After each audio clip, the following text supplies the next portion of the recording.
Ce soir, nous sommes le 16 mai 2025. Madame, Messieurs, bonsoir. Si vous nous suivez aux États-Unis ou ailleurs, merci d'avoir pris ce rendez-vous à l'entame de cette émission. Pour ne pas l'oublier, comme à mes habitudes, je voudrais souhaiter un joyeux anniversaire à une personne très chère à moi, Mario, qui souffle une bougie de plus. Il souffle ses 20 ans. Voilà, je ne peux que te souhaiter le meilleur pour le reste de ta vie. Si vous aussi, qui nous regardez, vous soufflez votre bougie aujourd'hui, je vous souhaite également un heureux anniversaire, longue vie à vous, prospérité. Le Forum des rédactions, vous le savez, c'est le cadre par excellence des analyses politiques. Et ce soir, nous allons nous pencher sur un sujet qui défraie la chronique depuis hier. C'est bien cette affaire que l'autre appelle scandale de corruption de cadres de l'administration publique. Un parti politique soupçonné. Quelle analyse faire de la situation? Et vous le savez, il y a quelques heures, le procureur de la République a effectué une sortie, mais également avant le procureur, il y a eu le ministre de l'Intérieur et de la Sécurité publique qui s'est prononcé. À l'entame de cette émission, je vais vous faire suivre la déclaration du ministre de l'Intérieur. Mais avant, je vais observer une courte pause et vous présenter les débatteurs.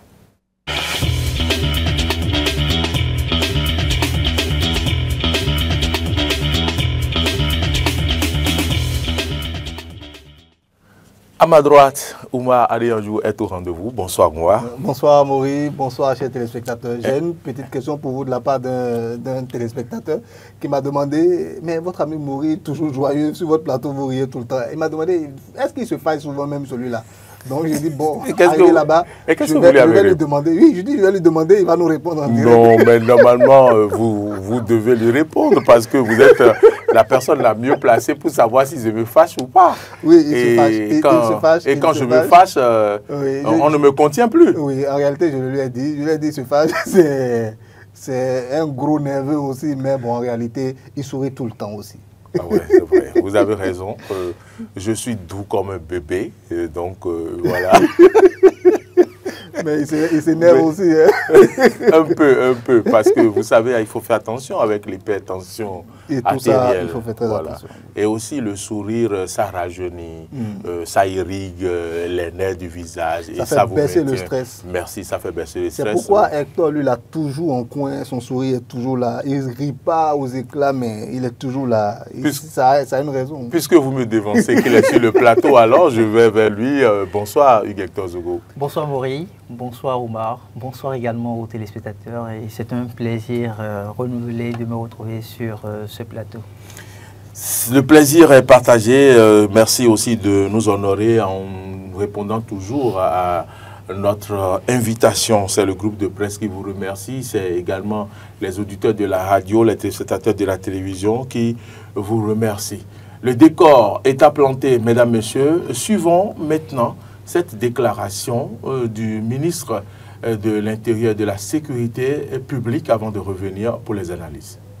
Les membres fondateurs, mandataires du parti politique Le Libéral, en abrégé LLB, ont transmis par la lettre sans numéro en date du 2 août 2024 au ministère de l'Intérieur et de la Sécurité publique le dossier de déclaration administrative de constitution de leur parti politique.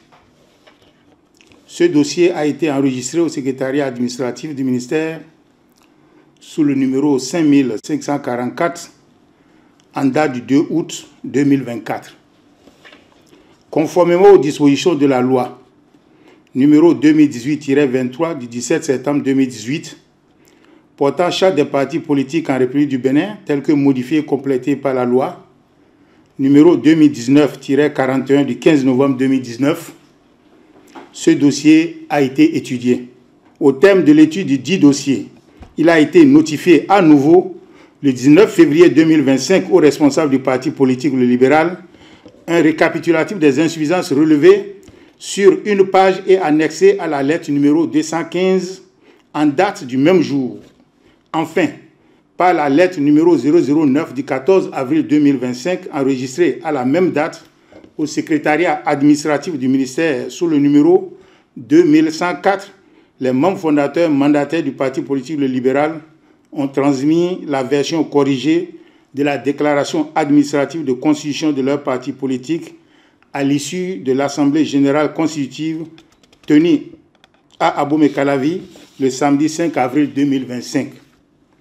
Ce dernier dossier, ne souffrant d'aucune insuffisance, il a été délivré le 28 avril 2025 aux responsables du dit parti politique, le récépissé provisoire en date du 25 avril 2025. Dans le but d'un enregistrement définitif au ministère de l'Intérieur et de la Sécurité publique, les responsables du dit parti politique ont envoyé par lettre numéro 021 du 7 mai 2025, enregistrée à la même date au secrétariat administratif du ministère sous le numéro 2843, 2 exemplaires du journal officiel de publication du récépissé provisoire de déclaration administrative de constitution de parti politique Le Libéral. C'est à cette étape que j'ai été informé de sources dignes de foi des faits de corruption avérés mettant en cause 2 cas du ministère, dont l'un de la direction des partis politiques et des affaires électorales et l'autre de la direction des affaires intérieures et des cultes sur le même dossier. En effet, le cadre en service à la direction des affaires intérieures et des cultes aurait approché le principal responsable du parti en création pour lui proposer des facilitations contre rémunération de sa part en vue de faire aboutir son dossier au ministère de l'Intérieur et de la Sécurité publique. Proposition à laquelle ce dernier aurait adhéré. Le même cadre de la direction des affaires intérieures et des cultes aurait par la suite contacté et convaincu le cadre de la direction des partis politiques et des affaires électorales contre promesse de rétribution. Ainsi, les intéressés auraient perçu d'importantes sommes d'argent du principal responsable du parti en création. Face à ces faits d'une extrême gravité, j'ai diligemment instruit le directeur général de la police républicaine de faire interpeller les intéressés ainsi que le présumé corrupteur et d'activer la brigade économique et financière pour clarifier la situation. J'ai par ailleurs suspendu les 2 cadres de leurs positions administratives respectives sans préjudice des poursuites judiciaires qui en découleront. Je vous remercie.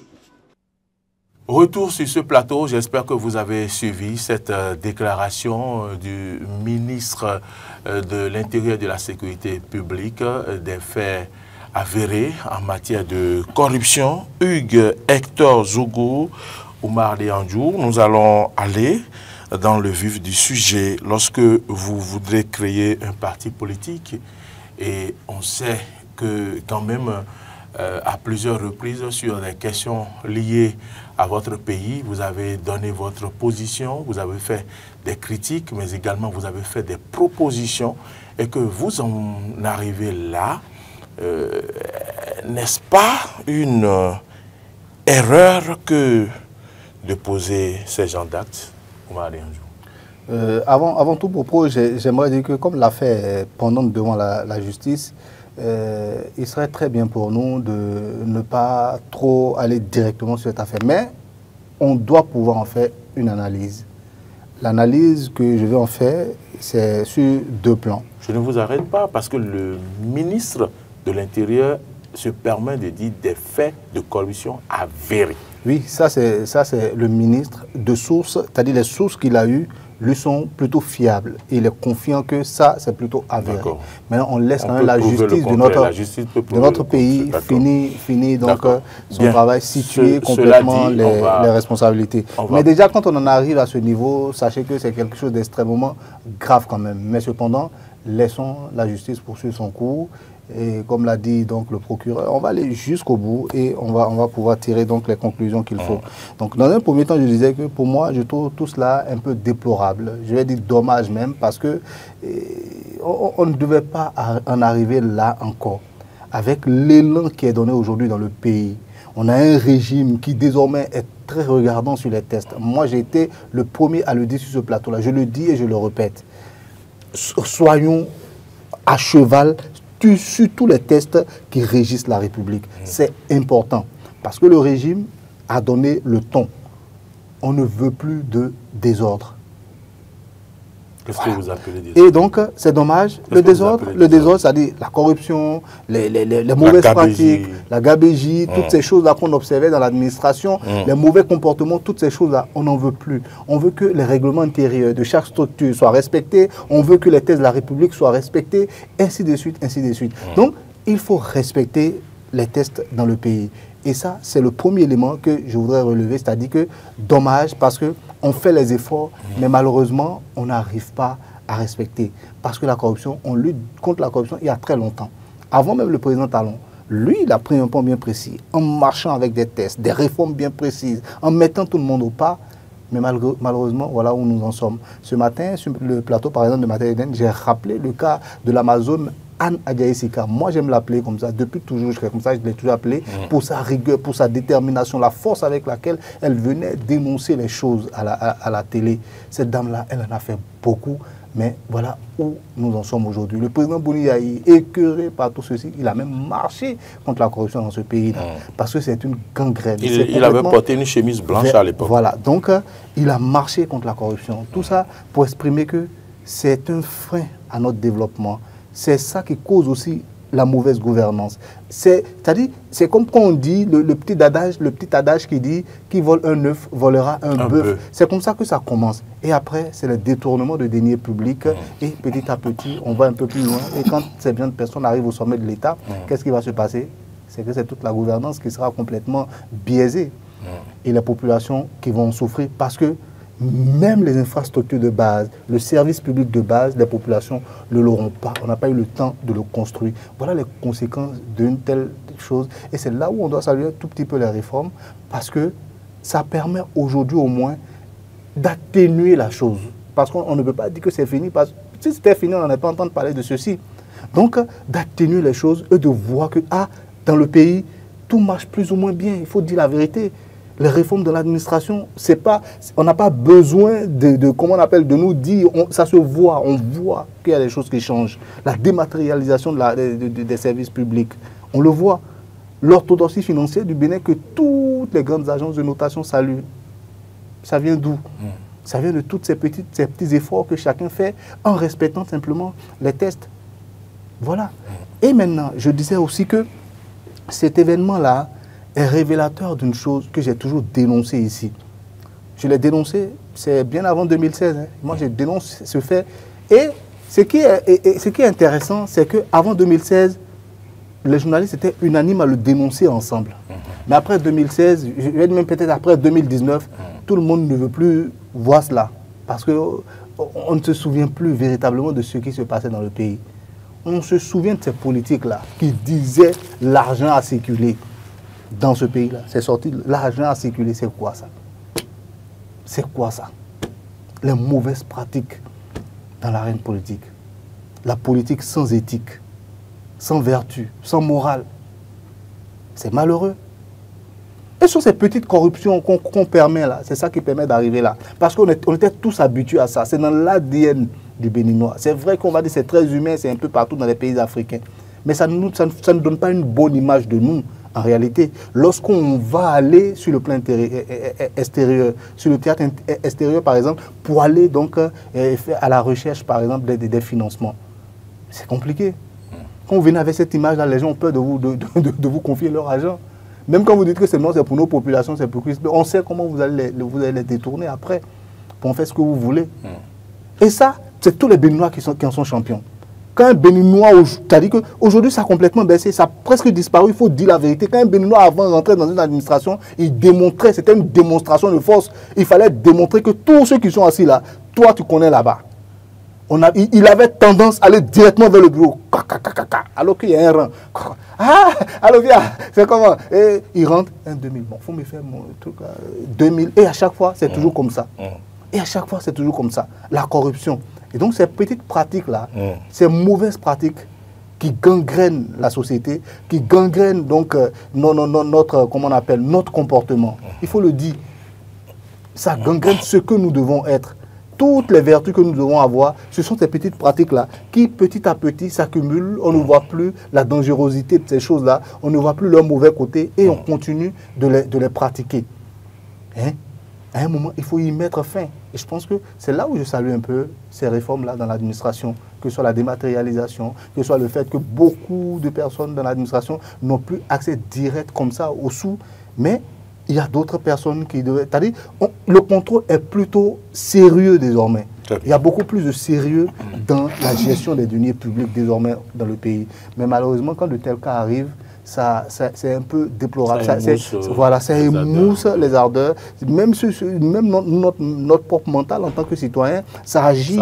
On se dit c'est grave. Maintenant, au-delà de tout ça, on va peut-être revenir sur les individus aujourd'hui qui sont concernés. Parce que moi, j'en ai parlé par exemple de ce parti-là. Je l'écoutais un peu. Avant de revenir aux individus, je permettez-moi, Omar, de me tourner vers Hugues Hector Zogo. Hugues Hector Zogo, est-ce que cette situation vous a surpris? Comment vous avez accueilli cette information qui, depuis hier, fait le tour du monde? Je ne me suis pas retrouvé surpris parce que, connaissant un peu le mode de fonctionnement de l'administration publique béninoise, même si, a priori, on peut penser que suffisamment d'efforts se font pour qu'on puisse changer les choses. Le vrai nœud n'est pas encore attaqué. C'est la mentalité. Il faut qu'on puisse changer de mentalité. Et changer la mentalité, ce n'est pas du jour au lendemain. Ce n'est pas une question de 5 ans, 10 ans. Et mieux, des personnes qui ont déjà atteint un certain âge donné, pour leur faire changer de comportement, surtout face à l'argent facile, ce n'est pas chose aisée. Ce n'est pas du tout facile. Donc, pour moi, ce qui se vit aujourd'hui n'est que le reflet de ce que certaines personnes ont pu cacher de tout temps. On a voulu peut-être présenter une très bonne image à la face du monde à un moment précis, mais tout à fait derrière, c'est autre chose qui se vit. Puisque, comment pouvez-vous comprendre? Quand un ministre de l'Intérieur sort faire une déclaration publique sur un dossier aussi sensible et qu'il parle de faits avérés, qu'il aille même à décharger les cadres de son ministère, vous pouvez être tout à fait d'accord avec moi que le dossier devient assez sensible. À l'opposé, après la sortie du ministre de l'Intérieur, si la justice arrivait à démontrer que rien de tout ce qui a été dit ne s'est passé, vous mesurez un peu la réaction de la presse, vous mesurez un peu la réaction des populations. Donc, quand le ministre de l'Intérieur fait une déclaration aussi grave pour démontrer que les faits sont avérés, quelque part, les preuves ont été déjà réunies. Et on est dans la démarche de se retrouver désormais face à la justice. La justice fera son travail convenablement en toute liberté. Et pour y arriver, il faut donc que le ministre puisse décharger ces cadres-là en qui il a eu confiance à un moment donné. Parce que c'est lui qui leur a accordé sa confiance. Et s'il ne faisait pas cette sortie-là, on pouvait même penser que sur le plan politique, il y a une certaine couverture. Parce que quand le patron ne dit pas « allez répondre de vos actes », on peut être tenté de dire « est-ce que le patron, quelque part, n'a pas été informé de ce acte-là qui a été posé ?» Et donc là, le ministre, avec sa sortie, vient clairement signifier « écoutez, c'est des faits suffisamment graves, c'est des faits qui sont passibles de sanctions. Et moi, en tant que ministre de la République, je ne voudrais pas prendre par devers moi la responsabilité de coiffer ou de supporter qui que ce soit dans ce dossier-là.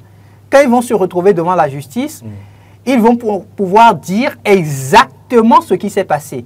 Mais au regard des informations que j'ai pu avoir en tant que ministre, je trouve que c'est déjà suffisamment grave pour que je continue de les maintenir à leur poste. Et pour moi, quand on regarde un peu l'acteur qui se retrouve derrière, c'est-à-dire le président fondateur de ce parti, le libéral, je me dis, comment est-ce qu'il a pu se retrouver dans cet environnement-là?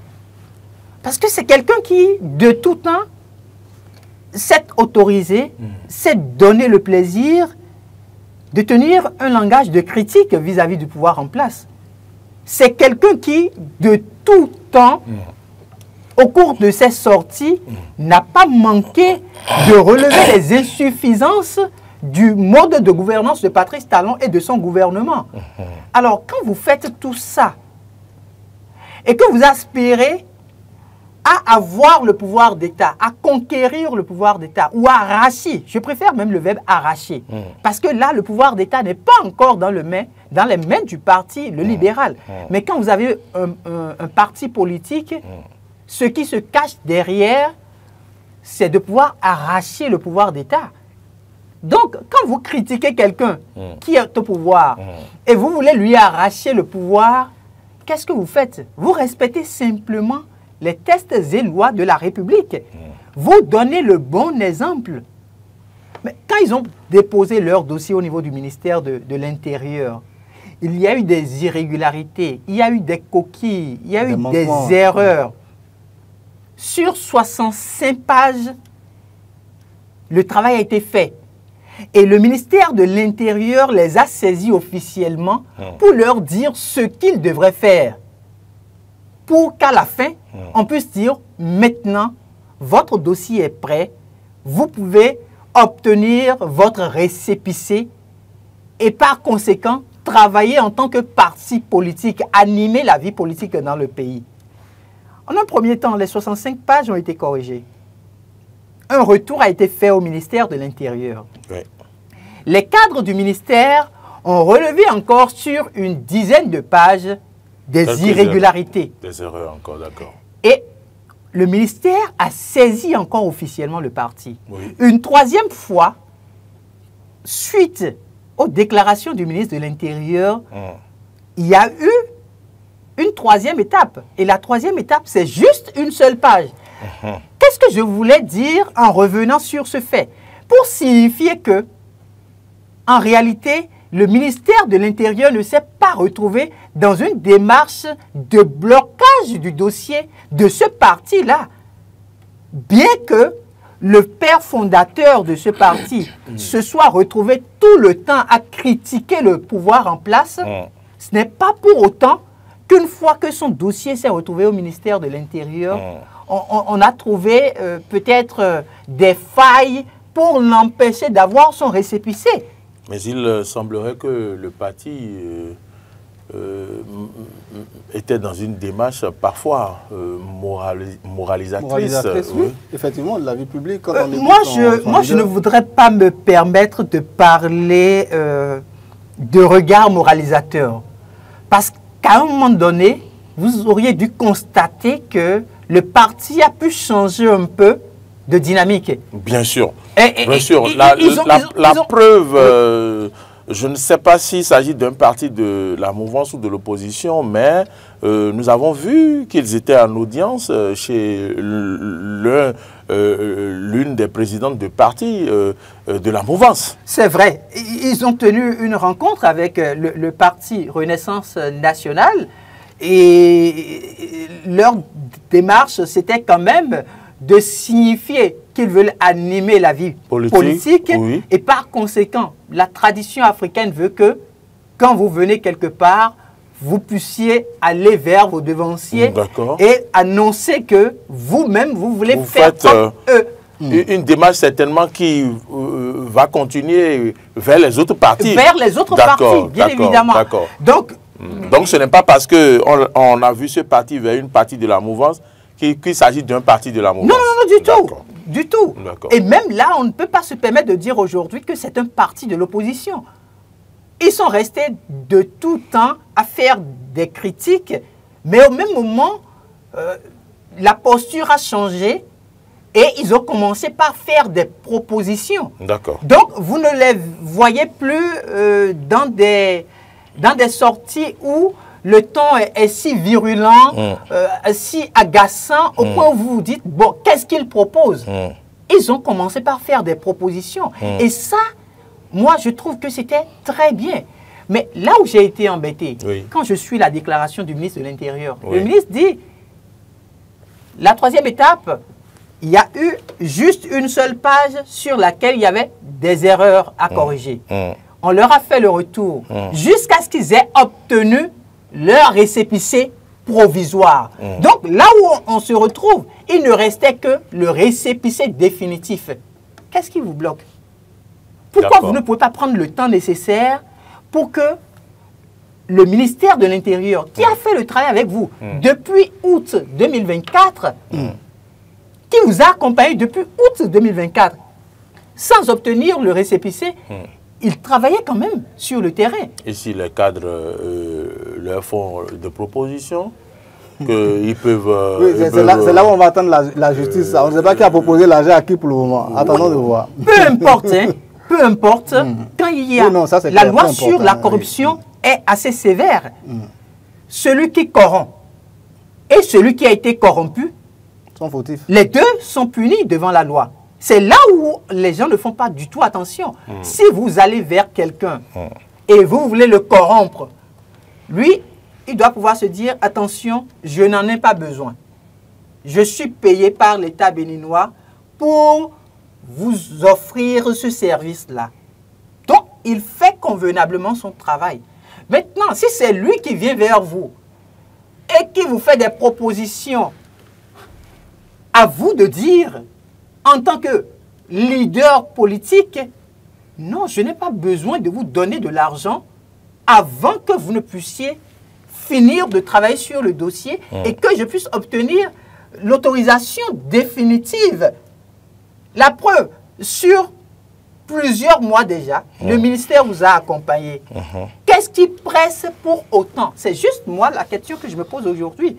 Qu'est-ce qui presse pour autant? Vous avez déjà obtenu le récépissé provisoire et vous avez fini de répondre à toutes les exigences du ministère de l'Intérieur. Donc il ne fallait pas peut-être céder à une telle tentation si la justice arrivait à prouver que ça a été fait ainsi. C'est ça, il ne fallait pas céder. Il ne fallait pas céder. Oumar. Et si vous permettez, Oumar a dit quelque chose de très fondamental.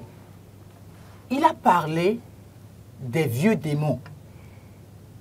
Des vieux démons. Notre société, avec les réformes en cours aujourd'hui, que l'on aime le président Patrice Talon ou qu'on ne l'aime pas, il faut avoir l'honnêteté d'admettre qu'il a pu faire bouger les lignes en République du Bénin, ne serait-ce que sur le pan de la lutte contre la corruption. Justement, parlant de la lutte contre la corruption, Oumar, ma question, n'est-ce pas une preuve de ce que le gouvernement a réellement pris à bras le corps cette question de lutte contre la corruption? Parce qu'on aurait pu penser que, bon, c'est de volte-face ou bien, voilà. Mais là, cette affaire qu'on révèle montre réellement que la lutte contre la corruption est une réalité au Bénin. Est-ce que c'est votre appréciation aussi? Oui, c'est clair que cette lutte contre la corruption reste l'un des chevaux, pardon, on va dire, de bataille du gouvernement. C'est-à-dire qu'ils ne veulent pas lâcher l'affaire. Et c'est révélateur de la détermination, on va dire, du président de la République à faire marcher en réalité les réformes. Parce qu'il y a les réformes qui sont là. Et non seulement dans l'attitude également, on sent que ce régime est très à cheval sur les règles. Hein. On ne marche pas sans les règles. C'est ça une république. C'est un état de droit. Donc le droit, on le respecte. On ne vient pas faire du désordre. Tout ce qu'on a connu par le passé même, lui-même l'a dit, le président de la République, on a fait tout ça ensemble, mais maintenant, là, arrêtons. Faisons avancer le pays. Développons le pays, offrons aux populations le service minimum public de base. Est-ce que vous pensez que les gens vont réellement prendre conscience? On espère véritablement que les gens vont prendre conscience. Mais ce qui fait mal dans cette affaire, vous savez, c'est quoi? Le Conseil des ministres dernier, vous avez vu que des SE ont été révoqués également. Pour des questions de surfacturation. Voilà. Donc, ça révèle le fait que quand on parle de gangrène de ce que nous sommes, c'est-à-dire la gangrène de l'administration, la gangrène même des citoyens, qu'est la corruption, c'est-à-dire le fait que la corruption a gangréné complètement toute la société, c'est révélateur de ça en réalité. Toutes ces affaires-là sont révélatrices du fait que, mais c'est partout, c'est généralisé. N'importe quel individu. Souvenez-vous des commentaires qu'on entendait souvent. Ah, l'agent de l'État passe devant toi, tu ne prends pas ta part. Celui qui est là-bas, là, il va prendre sa part et ta part. Vous entendez? Oui, c'est des propos qu'on entendait. Moi, je suis dans l'administration, l'agent de l'État passe, je prends ma part. Je prends le minimum qui est le mien. Moi, oui. Laissez. Entendu au-delà. Voilà. Au-delà. Maintenant, ce que je veux dire, au-delà de tout ce qu'on est en train de faire là, maintenant, comme analyse, allons un pas au-dessus. Parce que c'est nous notre boulot. Voilà. Lire entre les lignes, au-delà même des lignes, si possible. Allez-y. Et l'autre grille de lecture que je veux ressortir dans cette affaire, c'est quoi? C'est que ça reste une affaire où c'est des politiques qui sont impliqués. Et quand c'est comme ça, ça reflète quoi?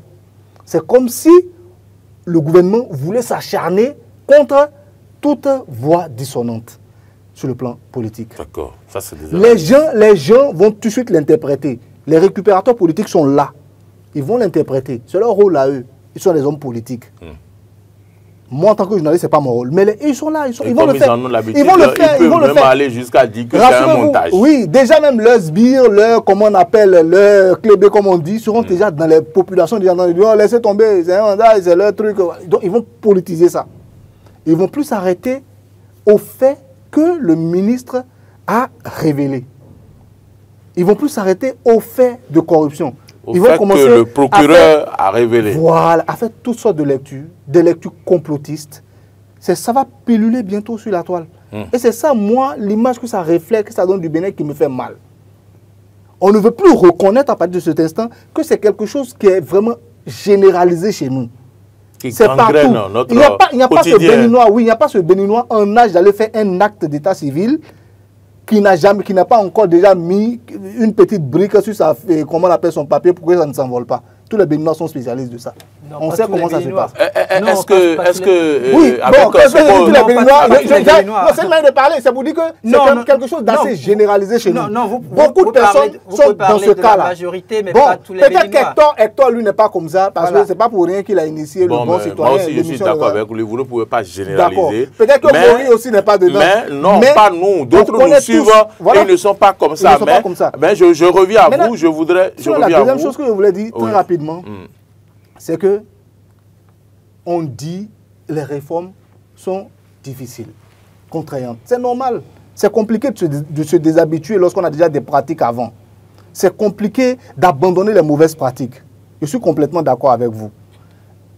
Mais quand les gens des partis, les libéraux, ont commencé à respecter les tests, est-ce qu'on leur a posé le problème?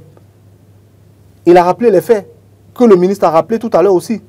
65 pages, ils ont battu rectifier. Ils sont venus. On n'a pas dit qu'on ne veut pas de votre affaire. Ils ont mis les choses en ordre. Ils sont revenus. Une dizaine. Et donc, il y a eu tout le cursus en respectant les règles. Qu'est-ce qui les empêchait de respecter les règles jusqu'au bout? Au point, finalement, aujourd'hui, de venir jeter, finalement, du discrédit sur la gouvernance actuelle. Ils ne savent pas que les choses ont changé, que les choses ont évolué. Oui, c'est ça, en réalité. C'est ce qu'on aime qui nous a rattrapés. C'est ça. Disons-le clairement. Est-ce un signal fort, selon vous, et à quoi pouvons-nous nous attendre? Deux cas de figure. Le premier cas de figure, c'est qu'on puisse se retrouver à la fois les cadres incriminés ou les cadres qui se retrouvent donc actuellement devant la brigade économique et financière et l'intéressé irresponsable du parti politique, tous derrière les barreaux. Ça, c'est le premier cas de figure. Oui. Deuxième cas de figure, c'est qu'on arrive à signifier que rien de tout ce qui a été partagé comme déclaration par les officiels n'a été effectif. Et ça, vous en doutez fort. Et ça, j'en doute fort. Vous convenez avec moi, ça, j'en doute fort. Et c'est heureux que dans sa lecture... C'était comme dans une affaire récente. Exactement. Dans sa lecture, c'est heureux qu'il ait fait vraiment référence au volet politique. Il a circonscrit. C'est vraiment heureux. Que dans ce cadre, c'est des politiques. Oui.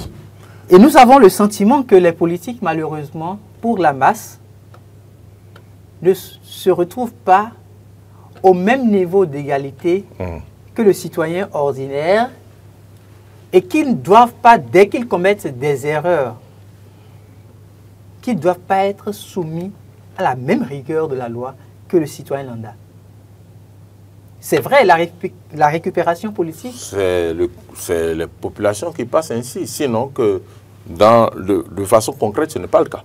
Non, au niveau de la justice, tous les êtres humains naissent libres et égaux en dignité et en droit. Ils sont doués de raison et de conscience et doivent agir les uns envers les autres dans un esprit de fraternité. Ça, c'est l'article 1er de la Déclaration universelle des droits de l'homme. Et ça se fait respecter par la justice. Les États travaillent pour faire respecter, même si parfois il y a des difficultés auxquelles l'institution justice même se voit confrontée. Mais qu'est-ce qui se passe, surtout dans un environnement où on est à la veille des élections? Il faut pouvoir sensibiliser davantage les populations, c'est-à-dire la masse, à comprendre que l'acteur politique qui commet une infraction et qui se retrouve devant la justice doit pouvoir répondre de l'acte posé. Ce n'est pas parce qu'il porte le manteau d'acteur politique qu'hier, il a été là pour vous apporter quelques panneaux solaires dans votre localité que sous le... Comment je vais dire? Dès qu'il tombe sous le coup de la loi. Dès qu'il tombe sous le coup de la loi, on doit penser qu'il est blanc et qu'on ne doit pas le toucher. Parce que l'intéressé dont nous parlons ici a posé plusieurs actes à caractère humanitaire. Dans le Septentrion, par exemple, il a offert des casques. Et vous vous en souvenez comme si je m'en souviens, comme si c'était hier. Des casques pour sauver des vies. Parce que quand vous portez votre casque à moto, vous êtes en sécurité. C'est ce que recommande d'ailleurs la police républicaine. Si vous vous retrouvez sur votre moto, vous devez porter votre casque. Et donc, à un moment donné, sous le couvert d'une fondation, il a pu offrir des casques à des concitoyens béninois. Mieux, il a offert aussi dans certaines localités des panneaux solaires. Il a offert à des organes de presse écrite des ordinateurs. Donc, ce n'est pas parce qu'il a fait tout ça.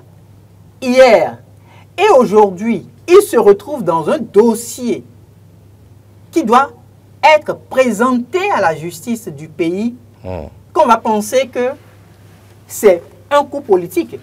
Il faut que nous arrivions quand même à faire la part des choses et qu'on puisse laisser la justice faire son travail. Parce dans que, la transparence. Dans la transparence. Ne pas le faire de cette manière-là, c'est empêcher que la vérité soit connue. Parce que l'intéressé n'est pas un enfant. Devant la justice, la presse est invitée. Il a la possibilité de dire au procureur de la République, monsieur le procureur de la République, ce que vous me reprochez, je ne m'y retrouve pas. Donc, s'il ne le fait pas, de par le passé, vous aviez suivi les dossiers.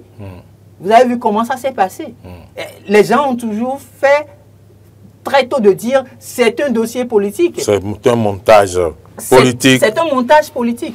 Mais la finalité, quand on se retrouve devant la justice, quand les hommes de droit commencent par poser les questions d'ordre subtil et que les réponses ne peuvent plus être données, soit on adopte la loi du silence et on vous laisse, population, deviner, apprécier, voir si effectivement on aurait posé cet acte-là ou pas. Donc pour moi, il faut qu'on puisse être assez clair. C'est un acteur politique, mais des actes ont été posés, des cadres sont incriminés parce que soupçonnés d'un fait de corruption. L'intéressé est appelé aujourd'hui, il va pouvoir clarifier devant la justice, faire sa déposition et la suite, peut-être que semaine prochaine, quand on se retrouvera sur le même plateau, on sera heureux de dire oui. Il est blanc comme neige. Il est blanc comme neige. Ou bien non. Non. Il est déposé. Voilà. Très bien. Il est blanc comme le baby laisse de Hector Zogo. Mais avant votre question, permettez-moi de compléter juste ce que Hector a dit. Excusez-moi, Maurice, c'est toutes mes excuses. Je veux juste dire que ce n'est pas n'importe quel ministre qui porte également cette accusation-là. C'est le ministre de l'Intérieur qui a en charge également les renseignements. C'est-à-dire que c'est quelqu'un qui sait de quoi il parle. Il sait qu'on ne peut pas accuser quelqu'un sans preuve. Je ne sais pas si vous comprenez. Ce n'est pas une affaire comme ça. Et il a dit de source sur ces affaires-là. Cette affaire-là est plutôt avérée.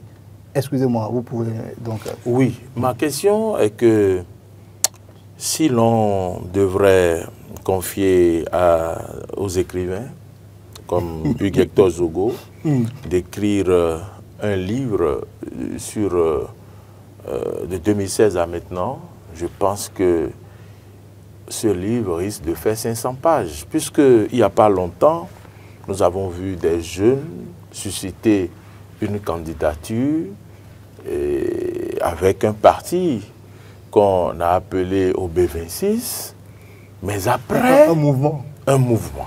Mais après, on a vu ce qui s'est passé, on a suivi le procès et comparé à la déposition de ces personnes, chacun s'est rendu à l'évidence de ce qui s'est passé. Voilà un autre parti qui naît. Et vous avez vu... Qui veut naître. Je crois que le parti est né, non? C'est provisoire.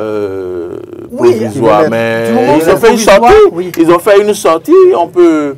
Si, le parti est déjà né. Ils ont fait une sortie avec... je crois qu'on doit avoir les images. Là maintenant... Marcel a l'ingéniosité de retrouver ces images-là. Oui, le congrès. Le congrès, oui. Un grand congrès où les gens étaient en uniforme. Oui. Et ça, forcément, ça a forcé l'administration et l'admiration et ça a donné de l'espoir à des gens qui étaient assis dans la salle. Mais quelques semaines après, nous voici devant une situation en attendant qu'elle ne soit élucidée clairement par la justice. Il y a un titre qui m'est venu. Est-ce une coïncidence? Est-ce tout cela regroupé, un mauvais sort jeté à ces gens-là? Qu'est-ce qui se passe? Est-ce que c'est le passé honteux qui poursuit ces gens ou qui les rattrape? Est-ce que les gens n'ont pas compris que la dynamique a changé? C'est autant de questions auxquelles je voudrais que vous répondiez. Voilà, j'aime plutôt arriver par la suite. Oui, vous voulez me donner le titre. Le titre du livre, c'est quoi?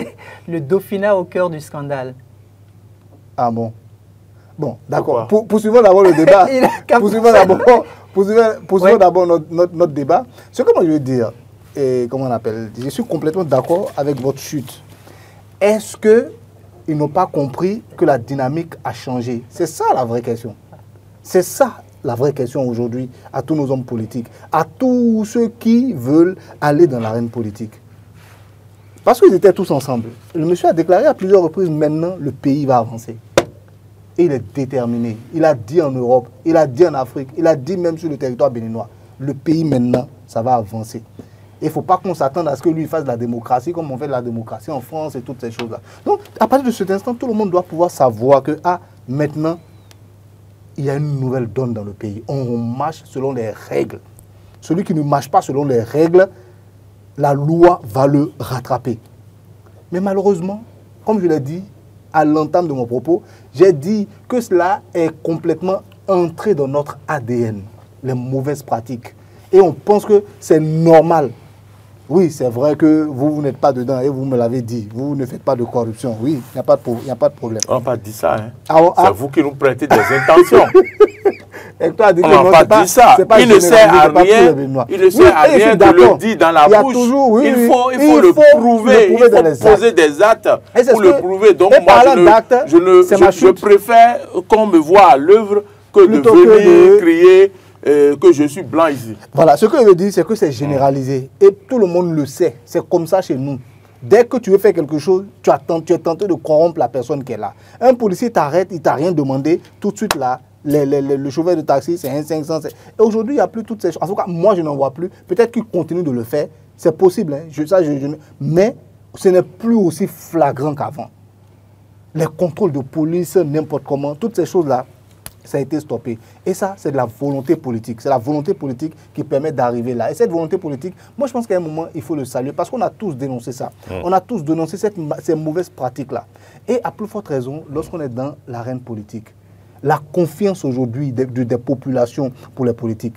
Moi, dans ma langue, il y a une phrase, quand on parle de politique, généralement chez nous, c'est pour dire que votre complot que vous êtes en train de faire là, politique mytho, voilà. C'est-à-dire, on vous voit comme quelqu'un de mauvais. On voit ça négativement. Quand on dit politique, on voit ça négativement. Dès que dans nos langues, on dit politique mytho, ça veut dire que vous là, voilà. Donc, ça veut dire que votre politique là, voilà. Les mauvaises pratiques que vous êtes en train de faire. La confiance qu'on a aujourd'hui aux hommes politiques de notre État. C'est ça aussi. Parce qu'eux-mêmes n'ont pas compris que le fait de se déclarer politique, le fait d'être comment on appelle, de s'engager, je veux dire, dans la politique, c'est un sacerdoce. C'est un sacerdoce. La politique n'est plus ce qu'elle était avant. N'est plus ce que c'est, d'accord. Parce que voilà, avant, ce n'était pas un sacerdoce. Non, avant, ce n'était pas un sacerdoce, c'était une assemblée sociale. Hein. Tu fais la coubette je sais pas moi, à ton chef de parti jusqu'à un moment, bon, finalement, il a pitié de toi, il te positionne quelque part. Ok, toi, reste là. Dès qu'on va vouloir que mon parti donne quelqu'un. Toi, bouffe, voilà, toi là. Voilà, toi, tu vas aller là-bas. Dès qu'on va demander directeur de tel, on va t'envoyer là. Et donc, c'est comme ça que les gens. La politique, c'est avant tout pour améliorer les conditions des populations. C'est pour faire évoluer la société. C'est pour mettre le pays sur la voie du développement. Mais aujourd'hui, plus personne ne veut voir ça. C'est nos propres intérêts égoïstes, la politique du ventre à dogocratie que l'autre avait dit. C'est ça en réalité. Et c'est ça qui nous poursuit à chaque fois. On est tout le temps pressé. On veut montrer que c'est nous le chef. On a le pouvoir de l'argent. On a le pouvoir de l'argent. Et tout ça était dans la politique. Aujourd'hui, on dit qu'on n'en veut plus. Il faut que les gens l'assimilent. Il faut que les gens l'assimilent et y adhèrent finalement. Et qu'on puisse réellement marcher sur cette lancée-là pour voir un peu ce que ça va donner aussi. C'est important. Très bien. Je vais écouter Hugues Hector Zogo qui disait tantôt que le titre du livre serait intitulé « Le Dauphinat au cœur du scandale ». Mais moi, j'ai envie de titrer ce livre « À la croisée des chemins entre le Dauphinat et les scandales politiques ». Je pense qu'on va y travailler. Donc, vous l'écrivez à votre livre. En toute franchise, je pense que nous allons y travailler. Nous allons y travailler parce que, au regard de l'actualité, au regard de tout ce qu'on est en train de vivre depuis un certain nombre de mois, surtout depuis 6 à 7 mois, ce qu'on est en train de vivre, autour du Dauphinat dans notre pays, c'est important qu'on travaille à un contenu pareil. Votre titre me donne vraiment l'envie de reprendre ma plume à votre suite. On se donnera le devoir... Il va vous falloir faire beaucoup d'enquêtes. Oui, on se donnera le devoir... Il va vous falloir faire beaucoup d'années. Ce ne sera pas un livre écrit en 3 mois. On se donnera le devoir de travailler pour permettre à nos concitoyens d'apprécier. Oui, ça serait un bon travail pour la mémoire, pour la postérité, ça serait très intéressant. J'aimerais quand même rebondir sur ce qu'il disait tout à l'heure pour signifier qu'il y a autant des racailles dans la politique, autant de très bonnes personnes. de très bonnes personnes qui savent effectivement ce qu'est la politique, qui s'investissent depuis 1960 dans notre pays, au respect des principes de la politique, et qui nous ont permis de nous retrouver à l'étape où nous sommes aujourd'hui. Le vrai nœud pour moi, c'est malheureusement 1990, qui a été la meilleure période de relance du développement de notre pays. Et après? C'est au cœur de 1990 que ce que nous vivons aujourd'hui a été instauré. Le pouvoir de l'argent facile en politique. C'est au lendemain de 1990, avec les présidentielles de 1991. Et le parti qui a le plus travaillé à cette dynamique-là, vous n'avez pas besoin de dire. c'est le PRD. Oh non, je ne vais pas vous permettre de... Il n'y a pas que le PRD, non, il n'y a pas que le PRD. Écoutez, mais vous permettez non, que... je ne voudrais pas que vous citez... Oui, de la même manière que vous dites qu'il y a de très bonnes personnes de l'arène politique, c'est de la même manière que moi je dis également que le PRD n'était pas seul. Je ne dis pas que ce que vous dites est faux. Je ne veux pas que ce que vous dites est faux, mais je ne voudrais pas... Vous savez... Je ne voudrais pas que vous indexiez un parti. Non, vous savez, l'histoire... Écoutez, l'histoire d'une nation, c'est des hauts et des bas. Oui, mais il n'y avait pas que le PRD qui soit allé aux élections, même s'il y a une anecdote qui nous disait que il y a un président de parti qui disait politique tu es Roland, mettez-le toi quoi mal au don. Vous savez, en 1991, quand on a voulu élire le président de la République, le parti politique ou l'acteur politique, pour être plus précis, qui a pu utiliser l'argent comme vecteur d'achat de conscience, nous le connaissons tous aujourd'hui. Je comprends votre réaction. Tous l'ont fait. Non, écoutez, je dis le point de départ. C'était peut-être de cette façon qu'il fallait faire la politique et que ça se faisait ailleurs. C'est pourquoi je vous dis... Et ils l'ont pérennisé. C'est pourquoi je vous ai dit qu'en réalité, la période qui est la meilleure de notre pays, dont nous parlons tout le temps, puisque aujourd'hui, quand on veut prendre référence sur une période pour parler du décollage de notre pays, le renouveau démocratique. Le renouveau démocratique. Mais nous oublions aussi que c'est ce renouveau démocratique-là qui nous a conduit à cette faiblesse. Et maintenant? Et je suis complètement d'accord avec vous. Je la suite, c'est quoi? La conférence nationale a parlé à travers ses actes, les actes du colloque nous a orientés, les actes nous ont orientés vers deux dynamiques. Travailler sur le volet politique et le volet économique. Mais de 1990 jusqu'en 2016, avant l'élection du président Patrice Talon, tous les chefs d'État qui sont passés à la tête de notre pays n'ont fait que travailler sur le volet politique. Ils n'ont pas pensé à l'économie. Ils n'ont pas pensé à l'économie. Pas beaucoup. Ce qui fait que quand vous prenez n'importe quel jeune... Ils en ont pensé. Oui, ils ont pensé à l'économie parce que nous avons eu un économiste à la tête du pays. Mais ce n'est pas parce que nous avions eu un économiste que systématiquement le mode de gouvernance a été orienté vers le volet économique. La preuve, c'est celui que nous avons connu ici. Je comprends tout ce que vous dites. Ce que vous dites, c'est important. Nous avions eu de grands économistes pendant leur période. Mais malheureusement, ils n'ont pas aidé le tout pays premier même est un économiste. à repenser l'économie. Prenez les jeunes pendant cette période-là et posez-leur la question de savoir qui avez-vous comme modèle. Ils vont vous citer un nom d'acteur politique. Mais quand le président Patrice Talon est arrivé, il a changé de paradigme. Nous partons du paradigme de la politique pour nous retrouver vers le paradigme économique. Qui permet véritablement le développement. Les 2 ou les 3 premières années ont été des années très difficiles pour tous les citoyens béninois. Voyez-vous, pour tous les citoyens béninois. Mais il aura fallu, dès la 4e année, quand les gens ont commencé par comprendre que, oui, là maintenant, on est en train de changer.